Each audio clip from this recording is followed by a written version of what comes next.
You have supported a local restaurant lately. Chances are you ordered for pickup or delivery on a website, or perhaps you dined in and scanned a QR code for the menu.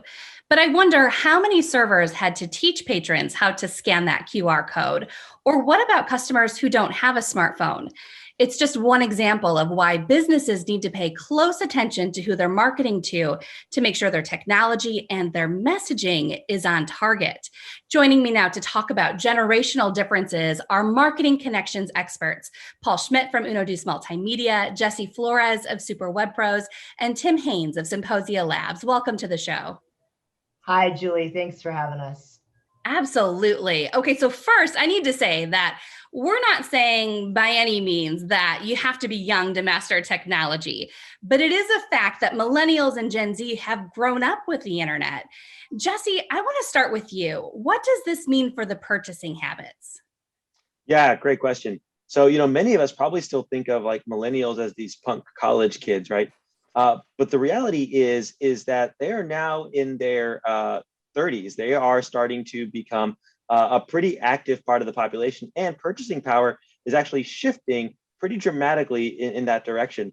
Not only are our millennials starting to come into their purchasing power, they also generally tend to be the best, most well-educated population segment, and also the highest on average income earners out there. So even though right now the baby boomers still have more purchasing power in raw dollars per capita, millennials definitely have more money. And so what does that mean? That means that, first of all, these are digital natives who think about things very, very differently. They vote or they purchase not just based on whether or not it's a cool gadget, but whether or not it supports their values. Their ethical and political considerations factor into their purchasing decisions by and large. They also are really into omni-channel shopping. So they like to shop local, but they do expect the local business to be as on point as Amazon, right? They're happy to patronize them, but you better have a website that they can go to and check things out before they come into your store. So it's a dramatic shift in the economy, a dramatic shift in purchasing power, and certainly a lot of shifting in behavior. And of course, it's really important to know if you're targeting millennials, and I think we have a few of them on this panel right now, but if you're targeting millennials, we need to know where to reach them, right? So Tim, when it comes to marketing to different generations, what is the role of user experience? We hear that a lot in marketing. So COVID has acted as, I think, the final catalyst in that digital revolution that Jesse is referencing. Even my mom has come to expect that she can order products from even the smallest store online.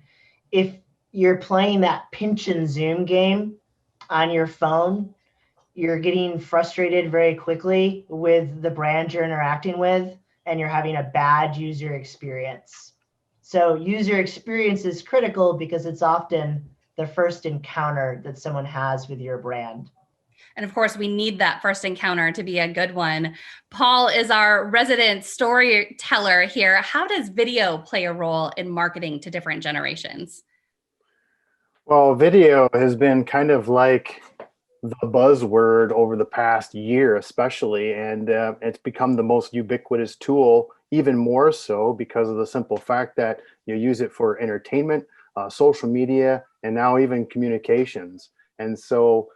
And how does that really delve into the generational aspect? Well, then it becomes more of a platform-driven situation than actual, the media aspect. It's, we're choosing a platform, and you have all these different ages using similar platforms in different ways. I mean, and also you got to look at the time frame that you're sitting in front of a screen. You have YouTube and you have TikTok.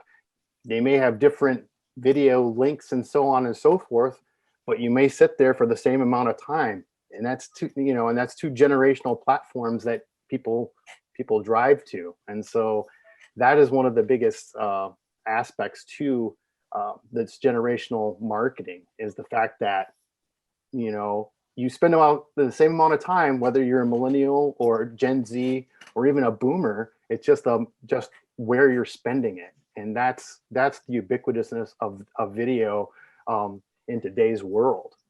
And of course, we've seen video growing in importance when this has been really the main medium for us to be able to connect, whether it's live videos streaming or connecting through recorded videos online on these platforms, as you mentioned.